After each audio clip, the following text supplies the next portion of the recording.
Once upon a time, there was a little boy called Howard who loved writing stories. Little Howard dreamed of being a writer, and so he sat and wrote every night. But everything he wrote was fucking shite, yeah. Wubba-dubba-doo, wubba-dubba-doo. Worst writer in the world, worst writer in the world, worst writer in the world, worst writer in the world. He's a stupid, suck-ass, rubbish writer. Welcome to the worst writer in the world with me, Rufus, and my time-travelling, TARDIS-owning, robot dog-stroking companion, Howard! Which, of course, is an anagram of a Doctor Who. Thank you to the British Comedy Guide for hosting this show. Thanks to our most wonderful patrons on Patreon for making this show possible. And thanks to you for listening to this show. Last week, we met the characters of Penny. Yes, anyway, Penny. She was the main character. Penny is some kind of journalist. Is she a journalist? I don't know. I think that Greg character was his name. Is his name Greg? Carl. Do you mean Carl? Yeah. Yeah, you know, I Greg, think Carl. They're such similar names. They have like one letter in common. I'm thinking that Greg or Carl is the main. You think Carl's the main character? Yeah, because he seemed like a really interesting guy. He's got he's got those tins on his head, and he has got the tins on his head, but she has got that hairy pair. So, but she seems to have something she wants to do. He's more there to be like, no, I don't want to do that. Let's go for a drink and have sex instead. Yes, right? But she's on a mission of some sort. I got no idea what that mission is, or who she is, or what's going on. But Penny is up to something. Is she a journalist? She is a journalist. That is correct. She is a journalist, yes, right? And he is her cameraman. Oh right, okay. Cameraman, or is she a TV journalist then, or is he a photographer? Well, let's say when you say cameraman, do you mean man who owns a camera? Has he got a phone? Is that what you're saying? I've got my phone, Penny. If you need me to take a picture of any dogs, I can do that. If you see any cute dogs, I'm ready with my phone. Okay, you can call me your cameraman. Anyway, I've also got snacks on my head if you need them. I think that the lines are blurred these days, so he probably takes photographs and makes video footage. Okay. I mean, why would you just do one? What's the point? All right, fair enough. So they are investigating something, right? They're going to a summit. And a summit is not a mountain, as I thought it was. It's some kind of meeting. That's right. It's it's a meeting where politicians gather to discuss important political, geopolitical things. Okay. I added the word geo to political then to make myself sound smart, but I've no idea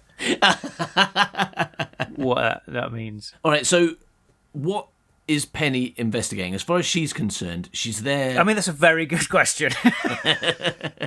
It's some kind of big meeting. What are they doing at this big meeting? Okay, so as you remember in the first episode, there were a load of plates in the sky that were actually moons. Big sky plates, yeah. The moon's wrong. The moon is wrong, I remember that, yeah. The reason, the fact that there's loads of platey moons in the sky is connected to everything that's going on. There's some kind of energy crisis, and that's what this summit is about. And when the Earth runs out of energy, as we all know from science class at school, the moon will turn into a pile of plates. That's right, yeah. But the reason that Penny's specifically interested in following this story is because she's got a beef with a man called Collins, who we briefly saw. Is he the hawkish man that we saw on TV? Yes. Yeah, she doesn't trust him, so she thinks whatever's going on with this energy crisis is definitely sinister, and he's a bad guy. And she thinks there's a story. Mm-hmm. Alrighty then. Okay, well, let's get on with the episode and find out what she's going to do about that, shall we? Yes, let's.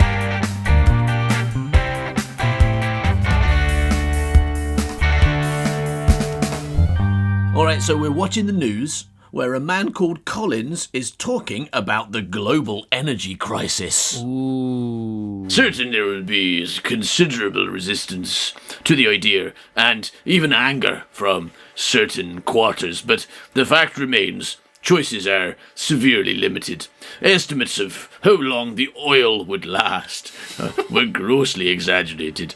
Consequently, everybody, a lot more drilling's going to I'm basically here on television to tell you that we're going to be doing a lot of drilling. Yes. Oh, so much drill. Building wind farms, nuclear plants, like exploding daffodils in the lake. That's what I'm thinking. Vervoids. Nuclear plants, all viable options, but Eon is offering Fustan. Eon? No, Fusion. Eon, like Eon, like Eon's the an energy actual company. energy company, right? AEON, yeah. Oh, that's got an A on Oh, no, the front yeah, of it doesn't have an A on the company. Okay, so is that a legal grey area? Fuck them, you know. I mean, this might have been before power deregulation. There might not have been a load of different energy companies back when you wrote this. True. Yeah, we wrote it by candlelight, so yeah, probably. On a computer, yeah. All right. So, but Aeon is offering fusion, clean energy at a fraction of the cost, and it's offering that now. Right. Oh, let's have that then. Next scene. Exterior perimeter of Eon night. Eon being the company, right? So this is like outside a company, like by a fence or something. Is that the idea? Yeah, that's what it says. Was that what it says? This is perimeter of Eon. Yeah, the perimeter of Eon. That sounds like the title of a Doctor Who story. Yes. Doctor Who and the perimeter of Eon. Do you know what a perimeter is? It's an evil fairy. Yeah, that's what you that's are. What you are, a perimeter. Yeah. What, Doctor Who? It's a thing that measures perries. Okay, yes. That's what I'm going to do. Measure my perry. So your name is Perimeter, is it? No. Okay. Eon is a large asymmetrical complex in the countryside. It houses 1 square mile of research facilities and, beneath the earth, the Super Collider. Yeah! Like an army base, it is securely fenced off from the outside world. It's got big fences, basically. And tanks. Yeah, and the army are there. At night, the tall and more interestingly shaped buildings are lit up like Christmas trees, giving the impression of a fun fair in case anyone wants to bomb them from the air so you can really see them. Is that what it says? No, because they would bomb them from there. I mean, if you've got an enemy who might like turn up flying in Yeah, but they're not planes going to with bomb bombs. a fun fair, are they? Okay, it's disguised. Disguised. Yeah, okay. It's like the Tracy Mansion, from Thunderbirds. Oh, okay. Yeah, you don't realise that it's got a load of rockets and spaceships in it because it just looks like a regular millionaire mansion with a swimming pool. This looks like a fun. And if you're going, I wonder where all these rockets and spaceships keep coming from. Probably not that rich guy's house. Yeah. I'll go and check Skid Row. Where all these hadrons are coming from? All these collided hadrons. Yeah, probably not that fun. I mean, that's better. That fun fair. Seriously dented hadrons around here. Where are they coming from? Can't be coming from the fun fair. Well, you go, that military base? Probably. That rich guy's house? Possibly. That fun fair? No. Definitely not. Just cotton candy and and candy rides. floss. Yeah, they are both. Just in case you're not American. Yeah. Yeah. No, it's lit up like Christmas trees, giving the impression of a fun fair. But the silence betrays this idea. Oh shit! No, that works still because basically you're disguising it from aeroplanes, from enemy fighters or bombers or whatever. Yeah. So they're not going to be listening. Going, this fun fair's suspiciously quiet. I'm going to bomb it just in case. Yeah. All right. They're going to see it. Go fun fair. No, I'll bomb that rich guy's house. Yeah. Right? Oh, flipping hadron collider. Their cunning disguises always getting me bombed. One main building, towering above the rest, sits centrally, the word Eon emblazoned on its side. That's going to give it away, isn't it? You should have written, dead giveaway, roller not Eon. coaster. Birds scatters. Bird scatters. So birds must be a person, right? Who's got some seed for the birds. Yeah. Hello, my name's Mr. Birds. I'm just feeding some birds. There you go, just scattering some seed. Birds scatter as a guard patrols the perimeter fence with a guard dog, unaware they are being watched. The birds? Oh, and it must be the dog and the guard. They don't know they're being watched. By birds? Birds scatter as a guard patrols the perimeter fence with a guard dog, unaware they are being watched. No, birds is very much the subject. There's a bird watcher. Yeah. There's someone watching birds. Yeah, but the birds don't fucking know. hell, that dog and guard just made the birds fly away. Yeah. What are the birds doing? Eon, are they there for the candy floss? Yeah. What are they doing? They're queuing up for If it's they're nighttime, queuing up for the roller You think the coaster. birds are probably like off sleeping in trees or some shit, right? They're not just like hanging around, Sleeping in like, trees. hanging around a fence. What are they doing?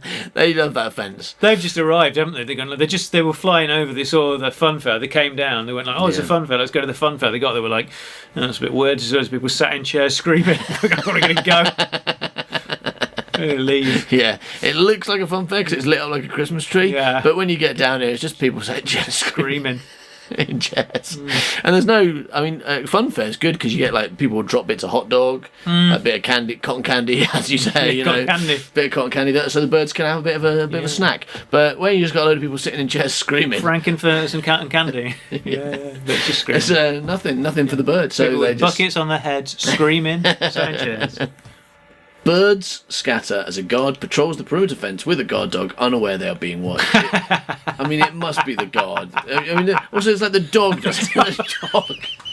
So, I mean, the fact that it's plural, they. It's not the guard on his own. If it was just the guard, that would make sense. The guard doesn't know he's being watched. But hang on, everyone. Does the dog know? Does the dog? No, the dog. All right, one more question before we finish. What about the birds? Do the birds know they're being watched? No, pretty much no one knows they're being watched. Okay, cool. Nobody knows. As long as we know that no one's aware. Although there is one bird, one lonely sparrow is aware. Super aware bird. He's on the side of the watchers, that's why. Okay. From a safe distance, Don Childs. Don Childs. Don Childs. Don Childs. Isn't that a real person? It's in capital letters, I think it's a character, yeah. Don Childs lowers the binoculars. Don Childs. Don Childs. Yeah. Donald Children is his full name. Yeah. This is the abbreviated form. Yeah. Donald Children. Yeah. Okay, so Donald Children. He's lowering some binoculars as well. Where to? He's dug a hole and he's just kind of like, Yeah, sending them down. He's got on a crane. Sending them down to the moles. Where he's playing a weird game of higher or lower with binoculars. Go. More binoculars or less binoculars? Yeah, higher binoculars or lower binoculars? Neither. No, higher binoculars.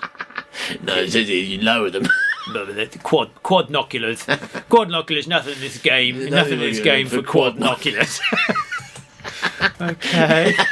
This fun fair's weird. Who are you? I was trying to spy on some birds. And you turned up and said, do you want higher or lower binoculars? This is weird.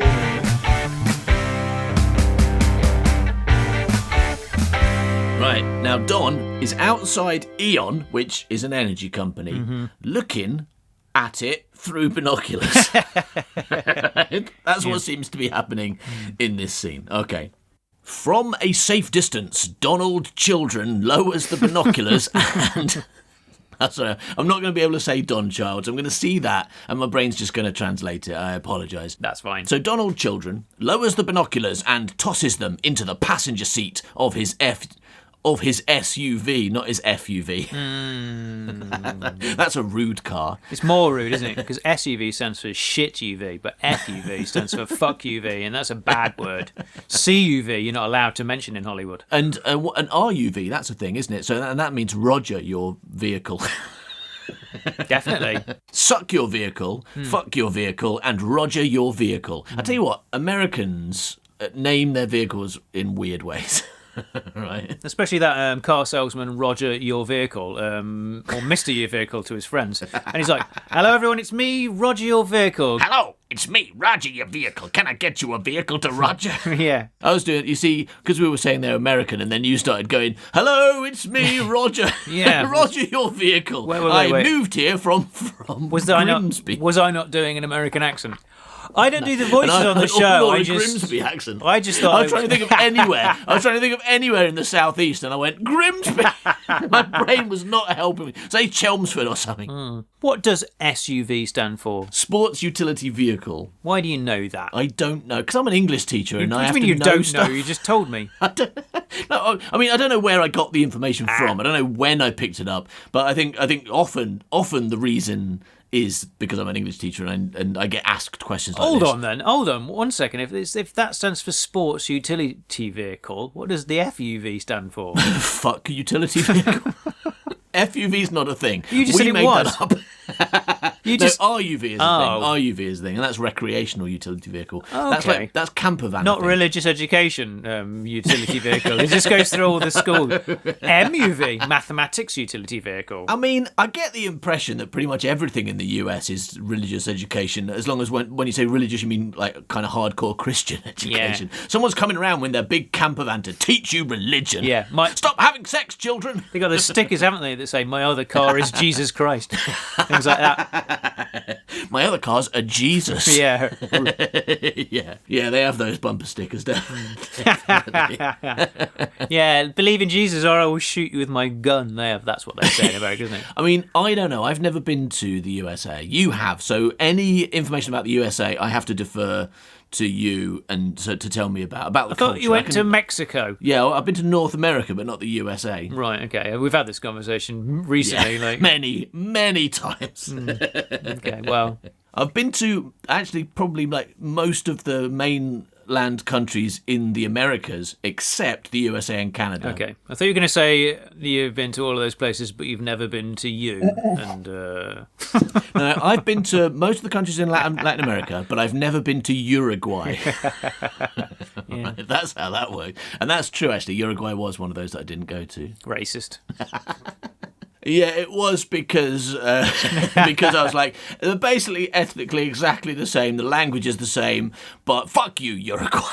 Yeah. I don't like Uruguay because it's just too sexist. If it was like you're a guy or you're a gal or you're anything in between, I'll make it. I don't care. But it's just so male dominated, isn't it? Yeah, I mean, what if I don't want to be a guay? What if I don't feel like a guay? Okay, what if I feel like a gual? Yeah. What if I feel like a gual? Are you going to tell me I can't be that? No, you're a guay. You got to be a guay if you're in You. Uruguay. I'm going to Paraguay. No, I'm not sure what that means. That just means lots of guays jumping out of planes. That's the guays in wheelchairs, isn't it? Because the Paralympics, right? Yeah. Paralympics is people in wheelchairs. Yes. Stop. Definitely. Stop talking. Definitely. When someone in Uruguay breaks a leg, they are forced to move to Paraguay. Yes. Well, I'm glad we understand this. Yeah. All right. No, not someone, only the guays. Oh, yeah, the guay. All right. The guels can stay in. Actually, they probably have to go to Brazil or something. So, all that is because of that SUV. Right. So he lowers his binoculars, chucks them in the passenger seat of his SUV. Now, in his 60s, Don is tall and imposing with wild eyes. His bald head is covered by a Chicago White Sox baseball cap. How do we know it's bald? What's going on? He's got a little sign sticking out of his head with an arrow, and it says bald, and it points down at his head. Yeah. So it's like a kick me sign that he hasn't noticed yet. Someone's put a spike in his head that says bald with an arrow. It's very specific. It's not like, I don't go into his other body parts. I don't say his bald penis is covered by a pair of pants and trousers or anything, do I? No, his bald legs have got trousers on. Yeah. There is a beeping sound. Why did you say there like that? What? Like what? There is a beeping sound. Like where? I don't know. I wasn't ready for the whole fair enough. sentence. Yeah. It was a whole 5 words, and I didn't take enough of a run up for it. I had to pause. There is a beeping sound. There you go. That's good. I mean, like, you've been doing this show for a long time now, so I would hope that you would be able to like form a sentence better than with the kind of thing I do.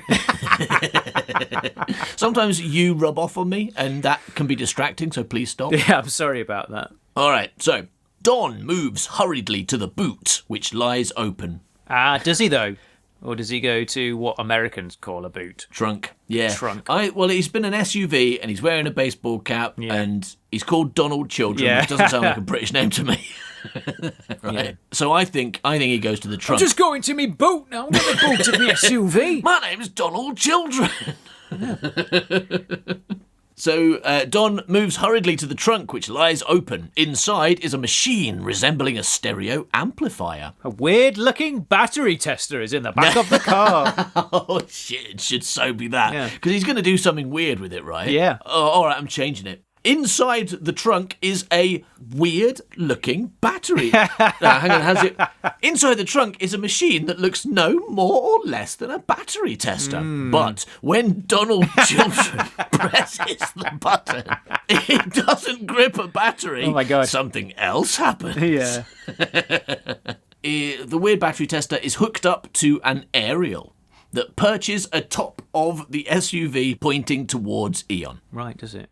Was it a bird or something? What? Just perching there. So he's got a parrot. Yeah, he's got a special bird-shaped aerial. The device has two main features. Yeah. One, grip a battery. Two, something else. Yes. That's it, right? Yeah. Okay. Mostly the second one, though. In fact, 100% the second one.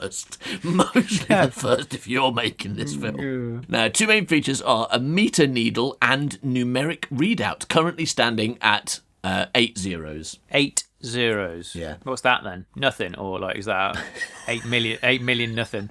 What is that? That is 8 million nothing. Right. Yeah. Okay. Fair enough. Correct. Oh, actually, 80 million nothing. Oh, I don't know. I don't really know numbers. I don't really understand maths, but I mean,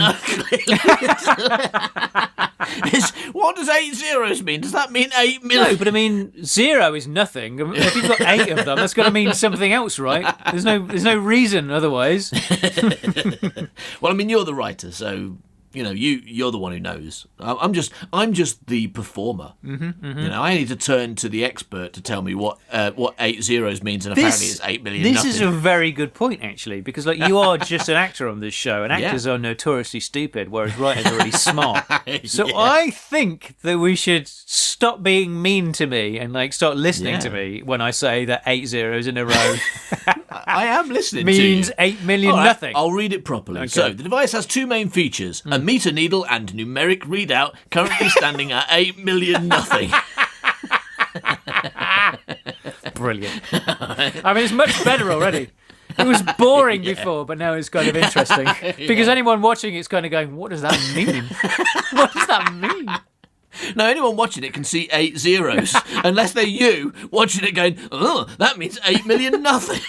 Because no one's saying this. Yeah, but they've got the subtitles on. Everyone's got the subtitles on. Though. Yeah, that's fair. Don checks the wiring. Nothing. What, no wires? The machine beeps again as the needle flickers a little.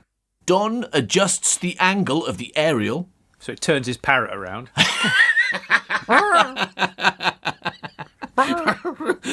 Pluggy,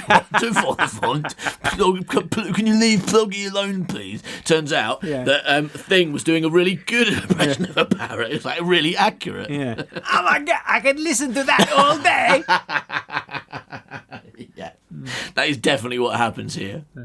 Don adjusts the angle of his aerial, brackets, moves his parrot slightly, and twists a wavelength knob. Ooh. Right, he twists a wavelength knob. Hello. My name's Mr. Wavelength. Yes, would you like to twist my knob? He twists a wavelength knob, and at a certain point, the beeping increases. Hello.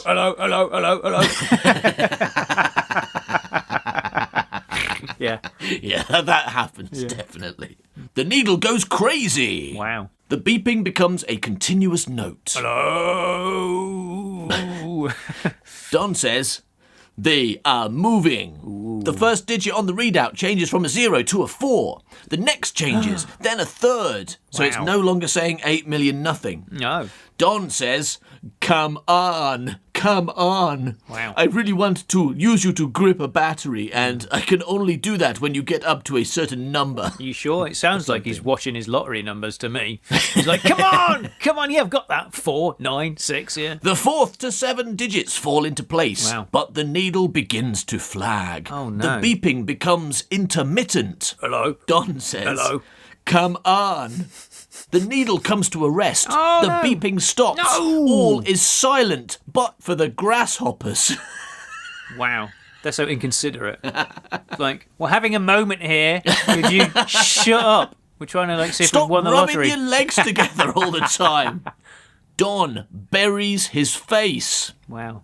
in his hands. Okay, fair enough. Don gets the shovel out of the trunk of his SUV, Cuts digs his a face hole, off. cuts his face off. I think it's difficult to bury your own face, isn't it? Once you've cut it off, you're like, "Where's the hole? Yeah. Where's the hole?" Hang on, this isn't my face. I cut my whole head off. Oh shit! I don't even know why I'm burying my face. Or, Just because I only read how? half the stage direction. Or how? I've just cut my head yes. off. How am I doing these things? So Don buries his face in his hands, and then the final digit drops into place with a click. Hooray! Don digs his face back up. Yeah. It actually says Don uncovers his face and stares at the readout. He's done it. He's ecstatic, laughing. He calms himself. Okay, calm down, Donald, children. Usually when my characters laugh, it's because they've thought of a really funny joke that nobody else finds amusing. Hey, where's Mr. Flutgun? Come back, I've got to tell you this chicken thing I just thought of. So he calms himself, nervous now. He rolls up his sleeve, beneath which he wears a transporter. Where's a transporter? Yeah, and the word transporter is in capital letters, which makes me think it's important. Yeah, it means... I know exactly what that means. It's Jason Statham, right? Jason Statham. He's got Jason Statham on his wrist. What are you doing? What are you doing? Why have you got me on your wrist? Fucking hell, Dave. I need you to deliver a suitcase to Berlin. I don't know, I've not seen those films. So, he rolls up his sleeve, beneath which he wears Jason Statham. No. I was confused then. I was like, what? Yeah. Oh, yeah. He wears a transporter. It looks like a bulky sports watch. Okay. He inputs the 8-digit sequence into the transporter. He packs away the aerial. He pulls on a backpack. He locks his SUV. He makes a sign of the cross. Wow. And then he activates the transporter. Don instantly falls from view as though he has been grabbed by the ankles and yanked from beneath the earth to hell. Oh, shit. Wow! He was just bird watching at night a minute ago and playing with his battery tester and getting his lottery numbers, and now he's been yanked to hell. That is a real surprise in this script. Well, you see, it's a metaphor, isn't it? Because, money is the root of all evil, and now he's won the lottery, he's gone to hell. That's what's going on. I like that. Yeah, okay. So, and the last line of the scene is, the grasshoppers continue as though all this is normal. I don't know what that says about grasshoppers particularly. They are unconcerned with people being dragged to hell. Not even one grasshopper really close by, turns to another grasshopper and says, "Steve the grasshopper, did you just see that man get sucked through the floor?" Fucking hell, John the grasshopper. I'm trying to rub my legs together here. Stop talking to me. We can't even speak. Where did you learn how to speak? Have you been hanging out in hell making deals with the devil again?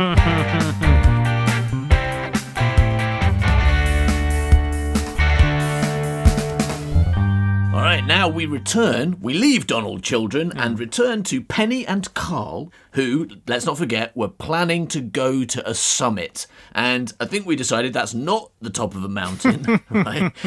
It's like some kind of political summit. Oh, like really? Meeting. I thought they were just talking Colville and they were like, let's go do summit. But no, it's a political summit, right?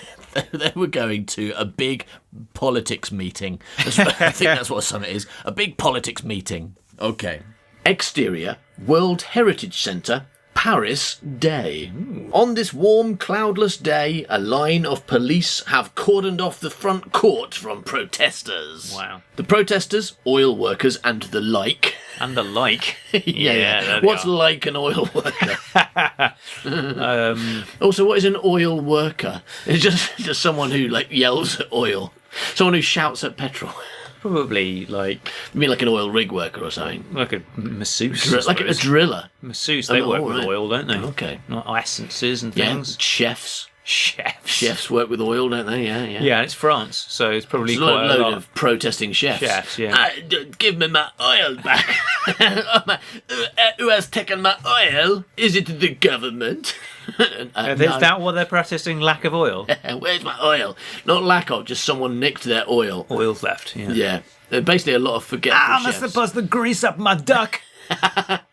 My duck is not oily, and that is a problem for when I want him to get through small holes. Well, he will not cack very well now, will he? Never going to get through that hole. All right, anyway, so that's what's happening in this scene. No, the protesters, oil workers, and the like hold banners.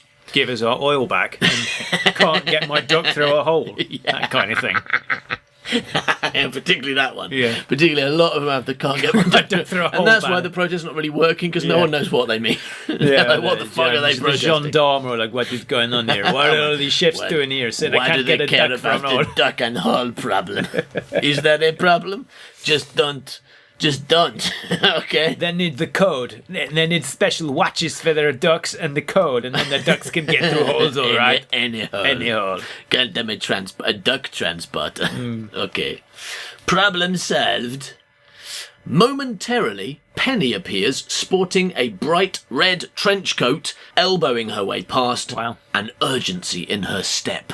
Flashing a press pass, she is allowed beyond the cordon, where hordes of journalists, capitals, mill outside the main entrance, idly chatting. There's a mill outside the main entrance. Yeah, which is chatting. Chatting to some journalists. So, what do you do? So anyway, these the journalists, the news crews, and the mills are outside idly chatting. Some are even lying down to tan. I mean, maybe they're just sitting down. Are they not no, on they're blankets, they're tanning leather. That's what they're doing. Okay. They've got a side hustle going on. They're like, it's not that good being a journalist, not much money in it, so I'm just tanning this leather. I'm going to sell it later. Do you think it's wise to lie down when you're tanning leather? I'm very tired. Stand up or sit or Hey, I work 2 jobs, okay? I very rarely get time to sleep. Good, yeah.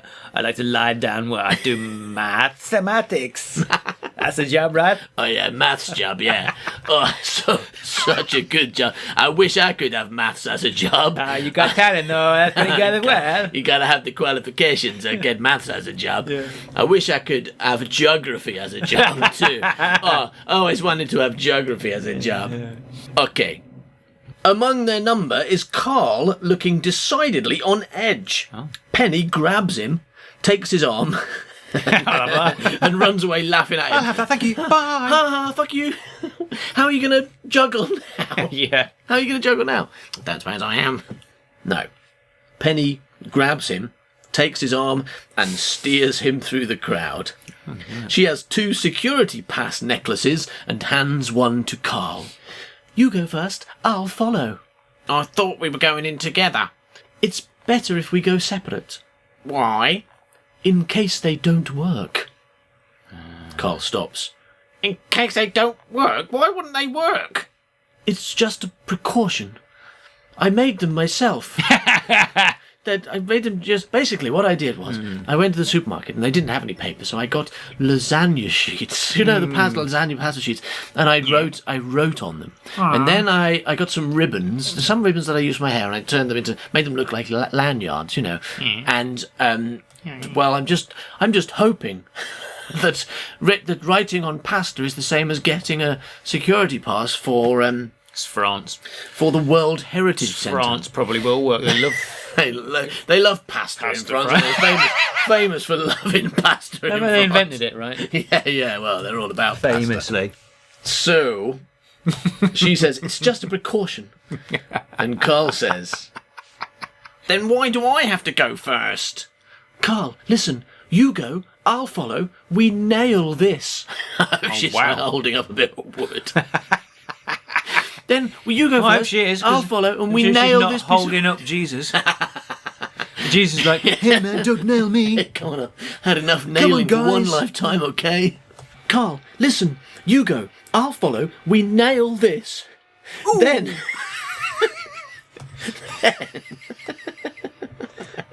Then, if you still want to, we can go for that drink. Because he invited her for a drink in that scene, didn't he? Yeah. Okay, so we break into this government facility with my pasta, my pasta IDs. Oh, I see. and Yeah, we nailed Did you Jesus. choose pasta because of passes? Oh no, I didn't. It's my I ID pasta. Yeah, Here's my ID pass. I wasn't lying. I wrote I ID never on this pasta. It's my ID pasta.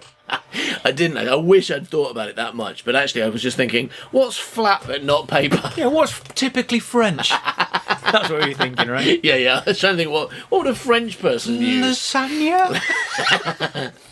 Well, it's lasagna, isn't it? So it must be French. Yeah. I see you've got the lasagna. Yeah, we just call it sanya here, right? Of course, famously. We call it lasagna. Yes. Would you like some of the sanya? Would you like some lasagna? Yeah. Oh, I'd love some lasagna, please. Can I also have some lasagna? Yeah, thank you.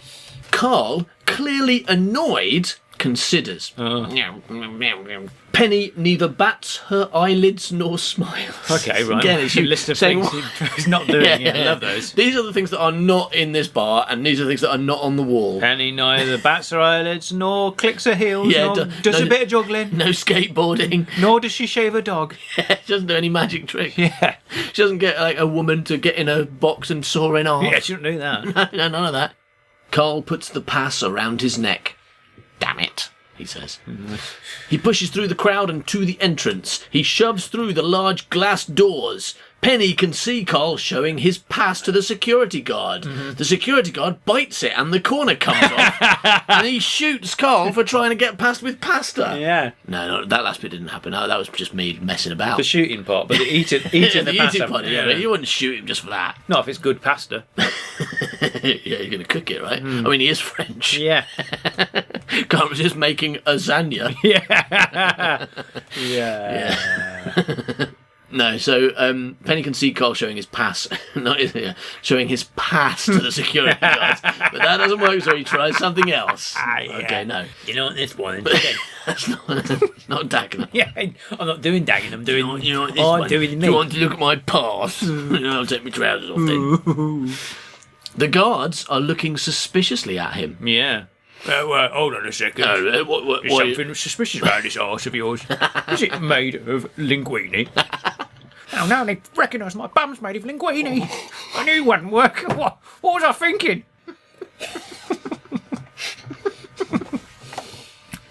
I thought I was being cunning to distract them from my pass made of lasagna by showing them my bum, but I forgot it was made of linguine. Oh, look at my hand. Isn't it? Oh, shit, I'll show them my spaghetti hand. Oh, fucking hell. Inguine, as we call it in England, of course. The inguine. Yeah, the inguine. The inguine. Would you like some of the inguine? Yeah. Have you got any the inguine? Our understanding of France is amazing. Yeah, we're so good at French. Studied it for years, though, didn't we, at school? Did do, Studied yeah. it for years. Que fais-tu pendant ton libre? Yeah, où est le time? Où est le frog? Le frog est dans le poche. Yeah. Meanwhile, in France, oh god, the guards are looking suspiciously at him. Carl appears to be nervously joking. Because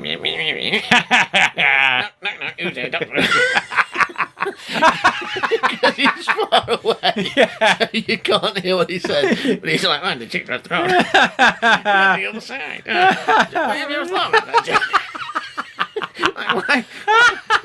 Why is the chicken want to get the other side? Is it because of gasworks?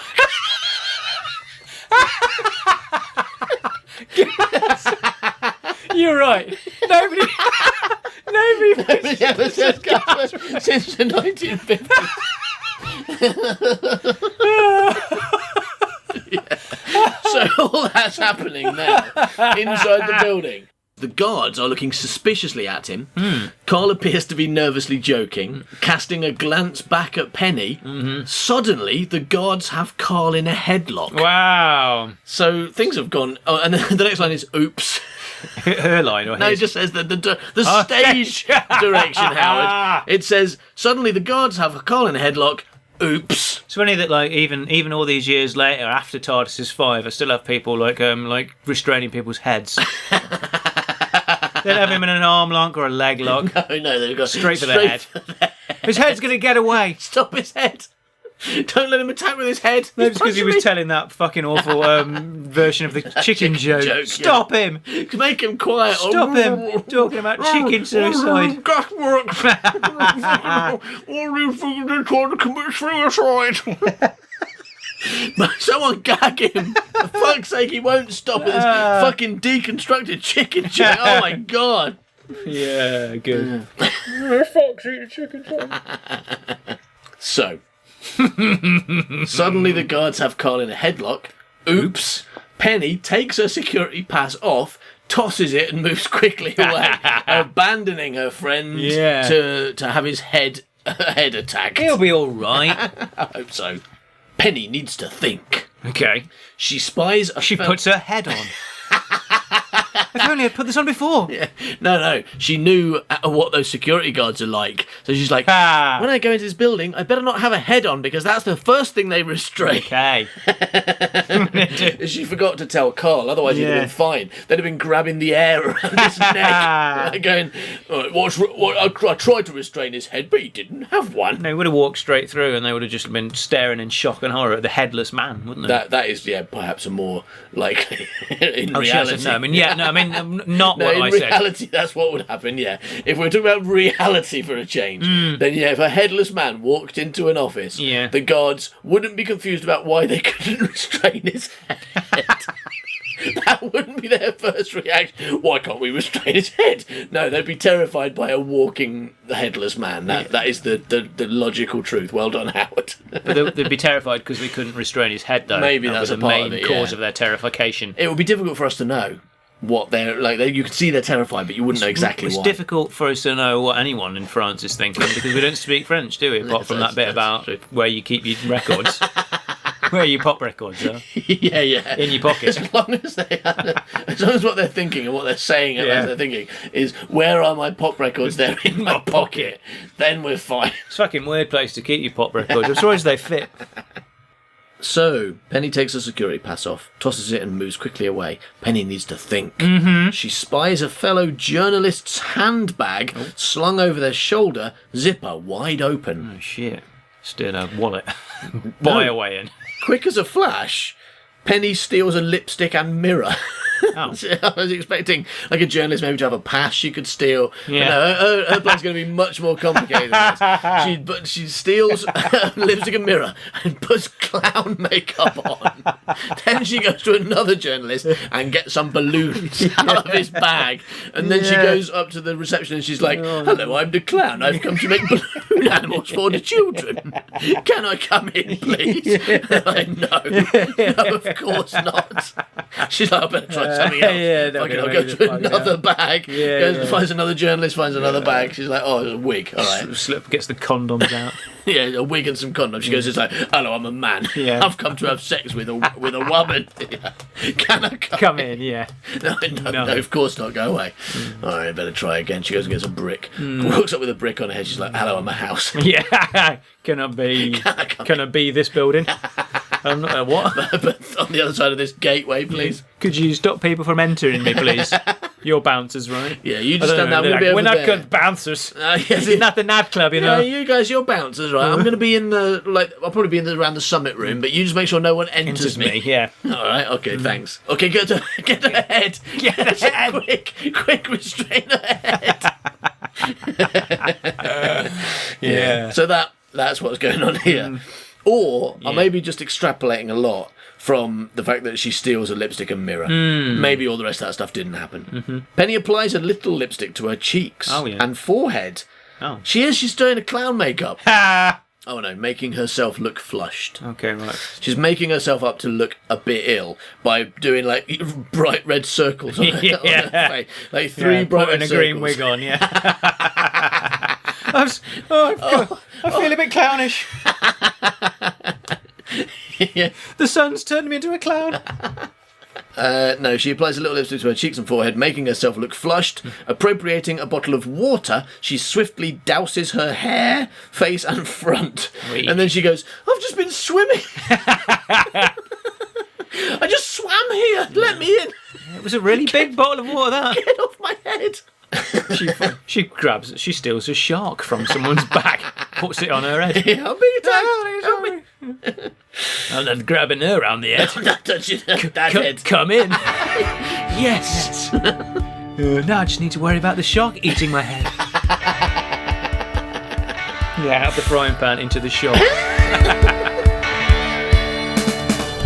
Little Howard dreamed of being a writer, and so he sat down to every night. But everything he wrote was fucking shite, yeah. Wubba-dubba-doo, worst writer in the world. Worst writer in the world. Worst writer in the world. Worst writer in the world. Thank you for listening to this episode of The Worst Writer in the World. If you'd like more entertainment by us, there is an enormous amount available to our subscribers on Patreon for as little as $2 a month. If you sign up, you'll immediately get a private RSS feed, which you can put into whatever podcast player you already use, and all of our Patreon audio content will be as easy to access as any other podcast. Right now, we're halfway through a brand new Gret Binchleaf book called Steve Krabs and the Adventure of Making Crabs Go Big, which includes the unexpected surprise return of a villain from a previous Gret Binchleaf adventure. We do monthly episodes of the Secret Gang podcast in which we sit around and talk about whatever's been happening to us or we've been thinking about, like a regular podcast. We do live streams in which at the moment we're recording The Complete History and Fistory of Underspace, a family-friendly magical land adventure starring Henrietta, Dagenham the Tree Pig, and a familiar character called Gret. There's all the old episodes of Man by Cow, all the Gret Binchleaf adventures, a load of extended Worst Writer episodes, and much, much more. Go to patreon.com/manbycow and have a look at what you could be listening to. Thanks for listening, everybody. Bye-bye, milk. Goodbye, the milk. He's a stupid, suck-ass, rubbish writer. Yeah.